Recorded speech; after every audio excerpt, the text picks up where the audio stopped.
Bonjour Elodie, déjà. Pouvez-vous vous présenter du coup en quelques mots? Alors, moi, je m'appelle Elodie Hughes. Je suis entrepreneur. J'aime bien dire entrepreneur multirécidiviste parce que j'ai beau me planter, je recommence toujours. Donc, je crois que j'ai pas compris parfois certaines choses. Mais voilà, je suis passionnée par mon métier et je suis aussi maman de 4 monstres. D'accord. Et du coup, pouvez-vous nous expliquer ce qu'est être entrepreneur? Alors, être entrepreneur, pour moi déjà, c'est avant tout un état d'esprit. C'est-à-dire que, il faut avoir envie de changer les choses, avoir envie de créer de nouvelles choses, avoir envie d'innover finalement. Ça déjà, c'est un super bon début pour avoir un bon état d'esprit d'entrepreneur. Ensuite, être entrepreneur, c'est aussi trouver un peu des solutions à tout, sans forcément se compliquer la vie, essayer d'aller, le plus rapidement au point final, au point où on veut arriver. Et parfois, bah, ça veut peut-être te dire de monter sur une montagne au lieu de la contourner. Ça veut peut-être dire casser un peu les règles qui existent dans certaines grandes entreprises. Je n'ai pas dit qu'il fallait faire des choses illégales, attention, hein. Mais voilà, ça veut dire qu'il faut bah, se remettre un peu en question et essayer de trouver un petit peu des alternatives pour faire des choses. Et puis, entreprendre, c'est aussi de façon plus commune. Entreprendre, c'est monter une entreprise. Et donc, c'est finalement bah, peut-être faire gagner de l'argent avec cette entreprise, essayer d'embaucher des gens, de permettre à ces gens-là de vivre du travail que vous allez leur proposer. Voilà, donc entreprendre, c'est aussi créer des sociétés et monter de beaux projets avec des belles personnes. D'accord. Donc pour faire ce travail, du coup, qu'est-ce qui vous a été le plus utile? Alors, moi, j'ai toujours voulu entreprendre. Quand j'étais à l'école, c'était très, très compliqué pour moi de suivre un cadre très scolaire, etc. Au final, toutes mes études, ça a été très douloureux et quand j'ai enfin pu être entrepreneur, je me suis rendu compte que c'était une valeur ajoutée de finalement de pas être comme tout le monde, de pas vouloir faire comme tout le monde et de toujours trouver des solutions un peu différentes pour faire les choses, souvent des raccourcis, hein, j'avoue. Donc voilà, donc ça, c'est déjà mon caractère, la façon dont j'ai été. Ensuite, il y a la façon dont j'ai été élevée aussi, qui a été quelque chose de très important pour moi. C'est que mon père m'a toujours dit: «Fais quelque chose qui t'éclate». Alors j'ai mis beaucoup de temps à comprendre parce que franchement, l'école, ça m'éclatait pas et donc je voyais pas comment je pouvais faire ça. Et puis après, il y a eu aussi mes études où j'ai vraiment été passionnée par un métier qui était tout nouveau. Moi, j'ai eu la chance de rentrer dans une école du digital et donc au tout début d'internet, j'ai eu la chance d'apprendre un métier où c'était vraiment tout nouveau, complètement de l'innovation. J'apprenais à mes clients à écrire HTTP dans une barre d'adresse. Voilà. Du coup, pouvez-vous expliquer ce qu'est HTTP? Ah, HTTP, oh là, bah, tu sais, c'est ce qu'on écrit quand on va sur un site internet, tu écris HTTP, www, et puis après, voilà. Maintenant, on l'écrit plus, mais à l'époque, si tu n'écrivais pas HTTP, www, tu ne pouvais pas du tout faire accéder à un site internet. Ah d'accord. Et du coup, à mon âge, donc 17 ans, qu'est-ce que vous imaginiez faire? Écoute, je savais pas trop. La seule chose que je savais, c'est que je voulais faire ce que j'avais envie de faire, de la façon dont j'avais envie de le faire. Donc, je pense que mon père avait compris plus tôt que moi, en tout cas avait mis des mots plus tôt que moi sur le fait que j'avais envie d'entreprendre. Voilà. Mais moi, très tôt, tu vois, j'ai essayé de monter avec des copines une association de babysitters pour avoir plus de garde d'enfants, par exemple. Tu vois, on était 5 copines et on essayait de faire tourner les babysitting avec des familles. On était référencés par les autres familles, etc. Voilà, tu vois, c'est des petits trucs comme ça. J'avais organisé, quand j'étais au lycée, j'avais organisé des voyages à Euro Disney. Je voulais aller à Euro Disney. Et en fait, je ne pouvais pas m'offrir le billet, c'était trop cher. Et mes parents ne voulaient pas que je paye, ils ne voulaient pas que j'y aille avec mes 3 copines. Et donc, ce n'était pas grave, j'ai invité tout le lycée. Et là, ma mère n'a pas vu venir le truc. Je crois qu'on était 300 à partir à Euro Disney. Donc, du coup, on a négocié des tarifs de groupe, à la fois pour les billets de RER, à la fois pour les tickets d'entrée. Et donc, on a payé un billet vraiment pas cher. Donc, ça, c'était super top. Et tu vois, c'était une façon d'entreprendre aussi. Je veux aller à Disney, ok, tu ne veux pas me donner l'argent, je vais la trouver. Et je vais trouver un moyen de payer moins cher. Comment il faut un groupe? Ok, j'invite tout le lycée. Voilà, c'est une super expérience. Donc on peut dire que vous avez un parcours assez atypique. Et pouvez-vous nous parler plus du fait que vous avez travaillé dans la Silicon Valley? Ah, alors la Silicon Valley, mais en fait, j'ai monté plein d'entreprises. Donc, au tout début, j'ai créé La vraie entreprise que j'ai créée, c'était quand je suis rentrée à la fac, donc juste après en sortant de terminale, j'ai créé ce qu'on appelle une junior entreprise. Et donc, en fait, j'ai aidé les gens de ma classe à payer leurs études ou à financer leur appart, etc., en trouvant des petits projets de création de sites internet. Et après, j'ai monté une agence qui permettait de faire des sites, qui permettait ce qu'on fait du digital. Voilà, on faisait des pubs, on faisait des films, etc. Et puis, à un moment donné, cette agence, j'en ai eu un peu marre parce que ça m'amusait moins qu'avant. C'était devenu très gros. On avait, enfin très gros, en tout cas pour moi, on avait 40 personnes à gérer. Et j'avais envie de faire autre chose. Donc, j'ai revendu cette agence et j'ai monté une start-up. Et la start-up que j'ai montée, elle proposait en fait d'investir du temps plutôt que de l'argent dans des boîtes. En fait, c'est une idée qui m'est venue toute seule, c'est que quand j'ai vendu mon agence, j'ai plein de gens qui sont venus me voir pour me demander si je pouvais les aider. Et je dis, bah oui, je peux aider tout le monde, tous les projets sont super intéressants, mais si j'aide tout le monde, je ne gagne pas ma vie et ça ne va pas me faire un nouveau business. Et donc, du coup, je me suis dit, mais pourquoi je ne les aiderais pas à grossir? Et puis, le jour où ils ont réussi à grossir, où mon travail les a aidés à vendre plus, à être plus important, etc., ils pourront me rémunérer soit en me donnant des parts de capital et je deviendrai associée, soit en me payant le temps que j'ai passé. Et ce projet, il a très, très bien marché en France. Ça s'appelait le time funding. Donc, c'était trouver du temps. Tu levais plus de l'argent, mais tu levais du temps. Voilà. Et on a été retenu par un programme d'accélération. Alors, un programme d'accélération, c'est un truc, quand tu es une start-up, c'est un peu le rêve. Il y a 4% des start-up dans le monde qui sont retenues à ces programmes et 4% des start-up qui postulent. Donc, tu vois, c'est pas énorme. Et on a eu la chance de faire partie de l'une d'entre elles. Et on est parti donc suivre, en fait, comme une école. Pendant 12 semaines, on a été à San Francisco. On a loué une maison, on a déménagé avec nos enfants et on s'est installé là-bas. Et en fait, tous les jours, on avait des masterclass, donc c'est des cours, sauf que ce n'étaient pas des profs, c'était des entrepreneurs de San Francisco, de la Silicon Valley, qui avaient monté des boîtes, qui avaient levé des millions et des millions, qui avaient fait des projets absolument passionnants, qui changeaient tous le monde. Et donc, tous les jours, on apprenait plein, plein de choses. Et c'était top. On avait aussi des mentors, ils appelaient ça les sessions de mentor madness. Et donc, tu venais pitcher ton projet et pendant une demi-heure, tu avais 2 mentors qui étaient là pour en fait essayer de te déstabiliser et de te montrer en quoi ton projet n'allait pas marcher.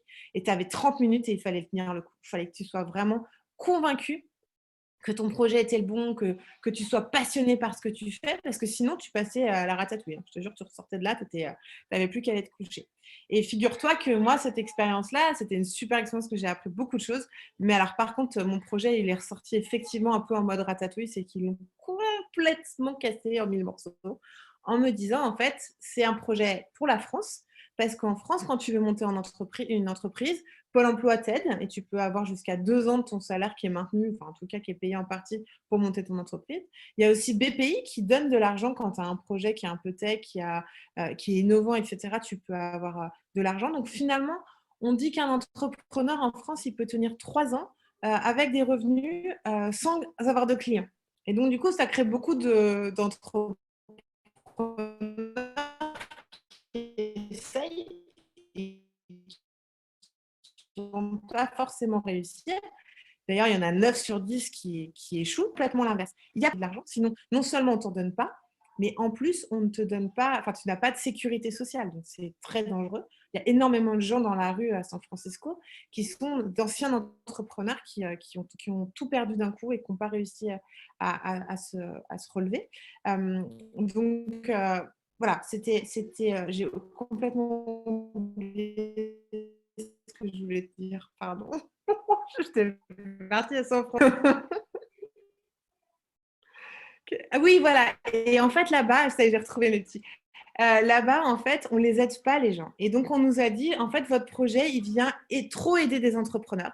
Et nous, la Silicon Valley, on veut que ça reste une jungle et on veut que les entrepreneurs se plantent vite. Si leur projet est pas bon, il faut pas que des gens viennent les aider pour faire semblant qu'il est bon et essayer de le faire tenir plus longtemps. Il faut qu'ils meurent vite pour laisser la place à des gens qui seront meilleurs qu'eux et peut-être pour leur permettre aussi de créer un nouveau projet beaucoup plus vite. Moi, j'ai beaucoup d'entrepreneurs que j'accompagne aujourd'hui qui feraient bien d'abandonner leur projet.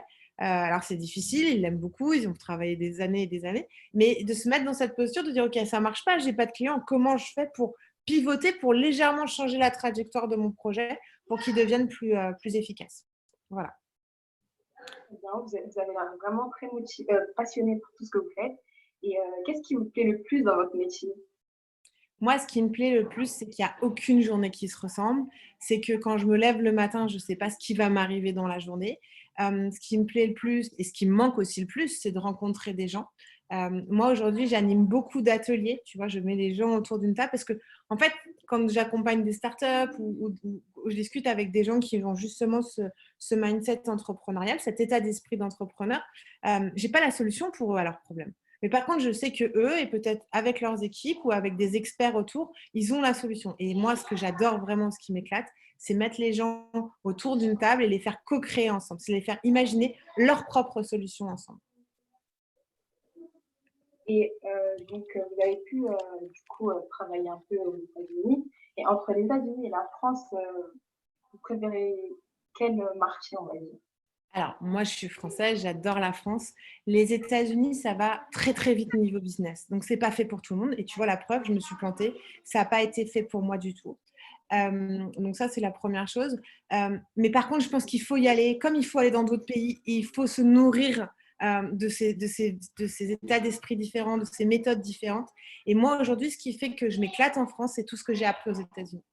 Et peut-être qu'aux États-Unis, tu vois, moi, j'aime pas voir des gens dans la rue à San Francisco. Je peux pas les sauver, c'est super dur, tu vois. Qui ont juste trouvé le moyen de se droguer pour oublier qu'ils avaient plus d'argent, qu'ils avaient planté leur start-up. C'est dur tous les jours de croiser ces gens-là et de se dire qu'on peut vraiment rien faire. En France, on a plus de moyens pour faire des choses. Les gens sont très accompagnés, donc tu as plus de temps aussi. Moi, je préfère ça. Mais voilà, ça va dépendre des personnalités et je pense que si vous avez l'occasion, il faut aller voir. Voilà.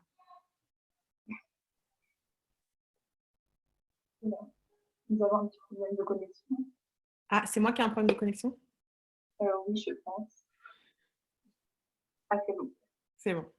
Et dernière question, est-ce que vous avez un conseil pour des jeunes comme moi qui sortent du lycée? Entreprendre, c'est une passion. Donc, la première chose, c'est chercher au fond de vous. Alors, aux États-Unis, ils appellent ça le why. C'est pourquoi tu te lèves le matin. C'est quoi ta raison d'être. Et moi, tu sais, j'accompagne le parcours startup au pôle Léonard de Vinci, qui est une école de digital qui s'appelle l'IM. Et la première chose que je fais faire aux étudiants qui veulent être entrepreneurs, c'est de réfléchir à ce qu'ils veulent vraiment faire. Au-delà de trouver une idée de business, au-delà de gagner de l'argent, au-delà d'avoir des équipes, au-delà d'avoir le, le post sur LinkedIn, je suis CEO de, c'est qu'est-ce que tu as vraiment envie de faire. Et je peux te dire, pour avoir monté plein d'entreprises, tant que tu ne trouveras pas, et c'est pas facile quand on a 17, 18 ans et ça prend du temps, mais tant que tu n'as pas ce fameux why au fond de toi, c'est difficile de réussir vraiment en business. Tu peux réussir un peu, mais il y a un moment donné où tu vas te fatiguer, où ça va être dur. Pourquoi? Parce que ça demande des heures et des heures et des heures de travail. Si tu commences à compter tes heures quand tu entreprends, tu n'es pas du tout dans le bon état d'esprit. Et comment on fait pour ne pas compter ses heures? Il faut juste être passionné par ce qu'on fait.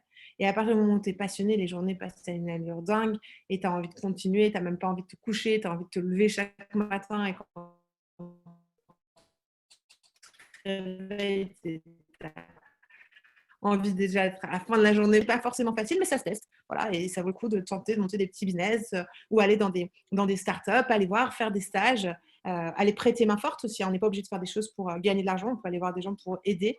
On est dans une période où il y a beaucoup de ce qu'on appelle de give and take, c'est donnant, donne-moi et j'aurai en retour. Et ça, c'est quelque chose que vous pouvez faire pour aller finalement découvrir un peu le monde de l'autre.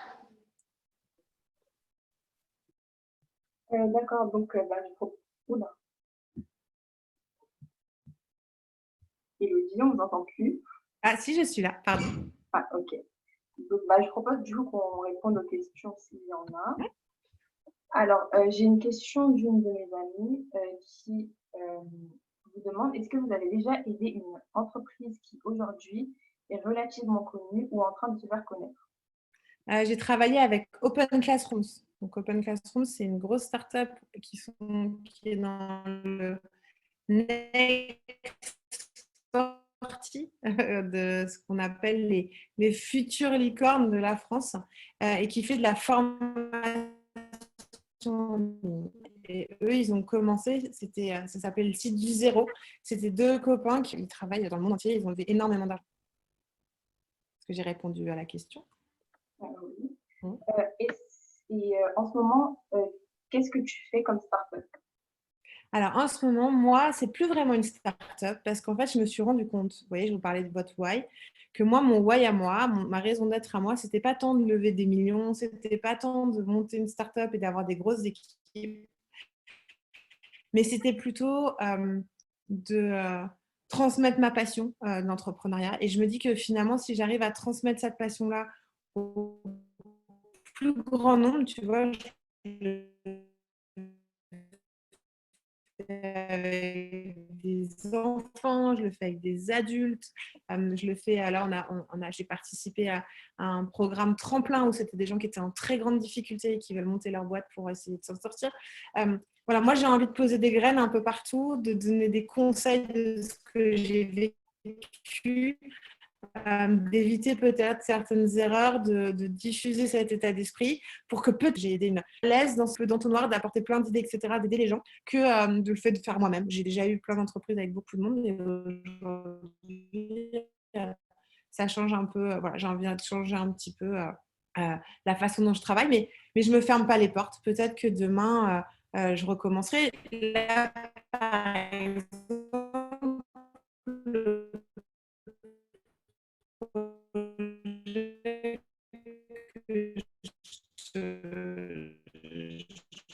dont je vous parlais, que j'ai lancé dans la Silicon Valley, on l'a arrêté. Et ben, pendant le Covid, pendant qu'on était confinés, on s'est dit, mais OK, on a une plateforme qui met en relation des gens. Pourquoi on ne mettrait pas en relation des entrepreneurs qui sont en difficulté en ce moment, qui ont du temps? Et parce qu'en fait, on s'est mis avec plein de bénévoles qui proposent leur temps. Voilà, tu vois, donc c'est une façon, pour moi, ce n'est pas une start-up. Et pourtant, je ne dors pas pour ce projet. Je ne gagne pas d'argent. Mais tu vois, celui-là, il répond vraiment à ma raison d'être. C'est d'aider le plus largement les entrepreneurs, permettre au meilleur d'entre eux. Est-ce que j'ai répondu à ta question? Ah oui. On a une question donc de Oriane. Est-ce que vous pensez qu'il y a les mêmes opportunités en France que dans la Silicon Valley? Alors là, la Silicon Valley, ils sont en train de prendre une sacrée claque en ce moment avec le confinement et le Covid-19. Donc, je pense que eux, ils ne sont pas aidés. Ils ont pas, nous, en France, on est beaucoup aidés. Il y a le chômage partiel. Pas aux États-Unis. Les gens vont directement au chômage. Donc donc il va falloir un endroit en fait où comme il y a 9 heures de décalage horaire, en tout cas c'est ce qu'ils racontent là-bas, comme il y a 9 heures de décalage horaire, à partir de 13-14 heures, en fait, ils sont coupés du monde. Tout le monde dort, tout le reste de la planète dort. Et ça leur permet de vraiment bosser, se concentrer, lancer des innovations, etc. Donc j'ai confiance en eux sur leur capacité à se révéler, etc. Mais c'est vrai que là, peut-être que la France a une place à prendre parce qu'on a été aidés, parce on est soutenu, parce qu'on a un gouvernement qui veut fédérer l'entrepreneuriat et que peut-être ça va donner naissance à de belles pépites qui pourraient concurrencer celles de la Silicon Valley. Après, en France, tu ne lèves pas autant d'argent que dans la Silicon Valley aussi. Donc, si vous avez l'occasion, avec un projet français, d'aller faire un tour là-bas, il faut y aller. D'accord. Et comment vous choisissez les startups que vous aidez et sur quels critères? Alors, il n'y a pas vraiment, en vrai, c'est au coup de cœur. Voilà. On essaye d'aider les gens qui ont vraiment besoin de nous. Tu vois, on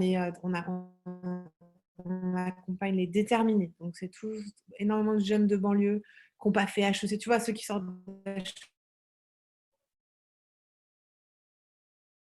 de ces écoles-là, pas forcément, ils n'ont pas forcément besoin de notre aide. On accompagne aussi grave difficultés financières avec le programme Tremplin de la French Tech. Donc ça, c'est des projets qu'on fait en pro bono. On essaye d'aller chercher des gens qui ont une niaque de dingue et qui partent de très loin pour réussir. Voilà. Donc, après, moi, je m'éclate avec le programme Startup que j'ai au pôle Léonard de Vinci. Et pourtant, c'est une école privée et les étudiants, les parents payent l'école ou sont en alternance, etc. Donc, ils ont un peu plus de moyens, mais les projets sont aussi très intéressants.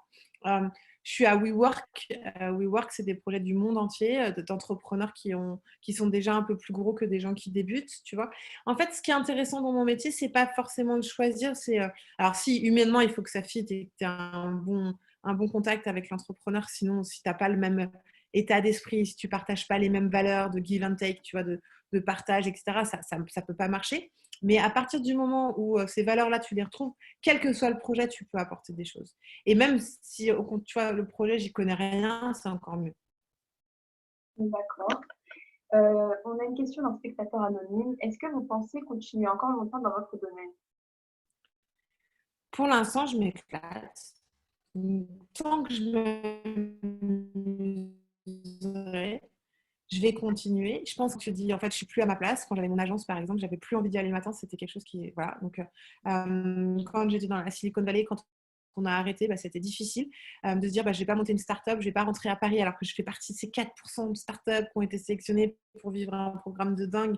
Je vais rentrer sans projet, ça va être horrible. Et finalement, tu vois, ce que j'aime dans mon job, c'est de prendre une feuille blanche et de dire, OK, maintenant, j'ai plus rien, qu'est-ce que je fais? Euh, et de reconstruire. Aujourd'hui, ça fait 2 ans que je fais ce que je fais. Je ne sais pas si je changerai quelque chose, peut-être. Il n'y a que l'avenir qui me le dira. Mais tant que je m'amuse, tu vois, là, je retiens ce que me disait mon papa, éclate-toi. Donc, tant que je m'éclate, ça va. Oui. Et on a une question sur quel diplôme vous avez, votre parcours scolaire? Alors, mon parcours scolaire, il est un peu chaotique. En principe, on ne le dit pas trop. Parce que, bah, comme je vous disais, j'aimais pas trop l'école. C'était pas que j'étais mauvaise élève, c'est juste que en fait, ça m'intéressait pas, ça allait pas assez vite parfois, c'était trop lent d'autres fois. Les profs, j'avais toujours quelque chose contre eux, ils écoutaient jamais mes pitchs. Voilà. Donc voilà. Et puis, j'avais un papa qui était très brillant, donc il s'amusait à me faire les programmes pendant l'été. Donc l'année, je m'ennuyais vraiment. Et en fait, arrivé au bac, j'ai tout planté. J'avais tellement toute ma famille qui était partie pour que je fasse Polytechnique, une grande école, etc. Je leur dis, ah ouais, ben j'arrête tout. Et donc, j'ai pas eu mon bac. Je l'ai passé quand même, on m'a forcé. Et j'ai passé au rattrapage. J'ai eu la prof de physique-chimie qui m'a donné un truc infaisable. Je lui ai dit, franchement, vous n'avez rien d'autre à faire dans la vie que de planter des gamins. Et elle m'a dit, écoutez, soit vous remplissez ce papier, soit vous sortez. J'ai dit, écoutez, madame, je sors et je réussirai ma vie sans vous. Au revoir. Voilà. Et en fait, après, je suis allée pitcher l'école où je devais rentrer parce qu'il fallait le bac. Je suis allée voir le directeur, je lui ai dit, écoutez, il faut que je vous parle. On est d'accord, le bac, ça sert à rien. Il m'a regardé, il me fait Et il m'a écouté parler et il a pris son téléphone, il a appelé mes parents, il a fait OK, elle n'a pas son bac, mais je pense qu'elle peut continuer avec nous. Et il a accepté de me prendre dans l'école sans le bac. Voilà. Et donc, moi, c'était ma vraie revanche. Bon, ils m'ont un peu forcé à le repasser l'année d'après. Donc, je t'avoue, j'ai encore eu des notes encore plus catastrophiques que l'année d'avant. Mais comme je suis arrivée première de promo dans mon école à la tête de la junior entreprise, c'était plus compliqué de me faire retourner en terminale. Donc vous êtes d'accord que même sans le bac, on peut réussir, quoi. Oui, mais attention, moi je suis arrivée jusqu'en terminale, j'ai fait, tu vois, j'ai juste fait ma mauvaise tête en disant que ça m'embêtait. Tu vois, l'année 2020 aurait été parfaite pour moi. J'aurais pas eu besoin de le passer, j'aurais monté une boîte à la place, ça aurait été très très bien.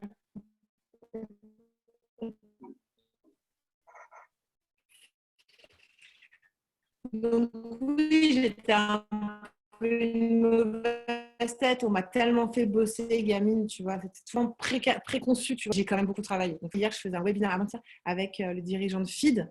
Il expliquait que son père le battait, qu'à la fin du mois, ils n'avaient pas toujours de quoi manger et qu'à 15 ans, il a commencé pour manger à vendre des scooters. Il achetait et revendait des scooters. Et aujourd'hui, il a levé 38 millions et il fait partie des plus, des licornes, enfin, des plus belles startups françaises. Et ce mec-là, il a une niaque de dingue. Et il est parti de rien.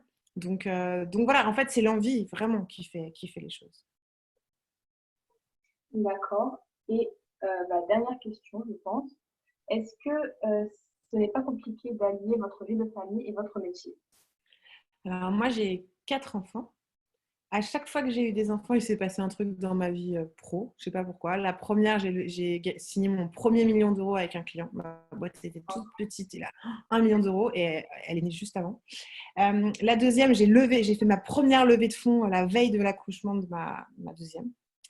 2 jours avant l'accouchement de ma troisième fille, j'étais au tribunal de commerce en train de déposer le bilan d'une de mes boîtes et je me faisais engueuler par le procureur qui disait que c'était un coup monté cette histoire et le juge qui disait laissez madame accoucher tranquille. Voilà. Donc c'était compliqué un petit peu.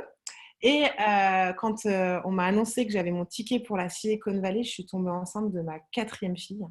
Et donc, j'ai accouché d'elle à San Francisco le lendemain de la fin du programme. Tu vois, j'ai pitché mon échec.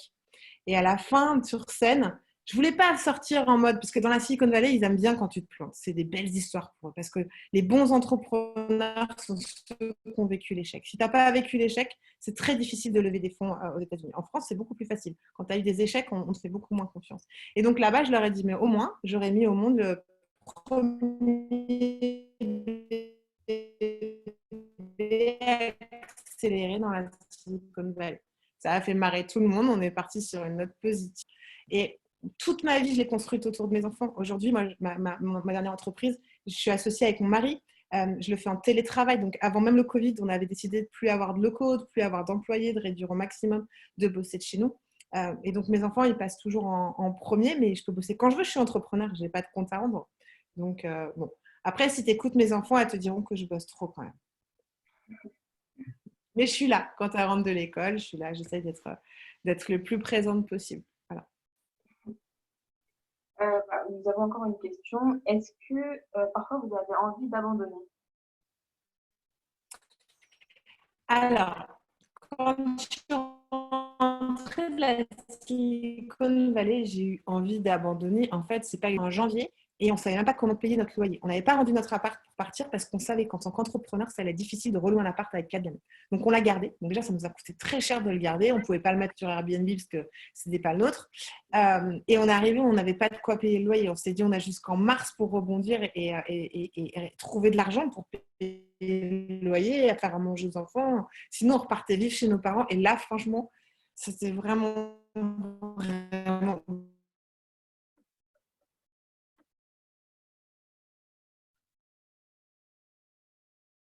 déjà, c'était compliqué de rentrer avec un échec, mais repartir chez papa-maman, ça aurait été vraiment horrible. Surtout qu'on aura deux enfants chez nos grands-parents. Et du coup, j'ai pris une mission chez BNP.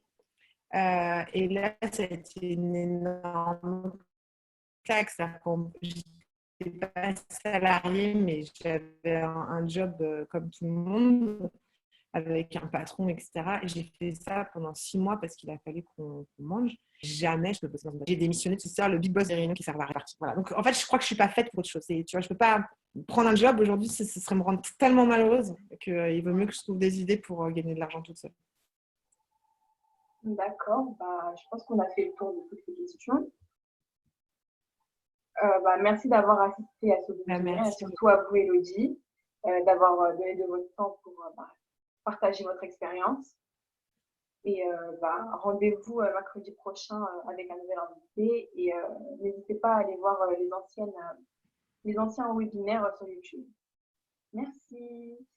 Au revoir. Au revoir.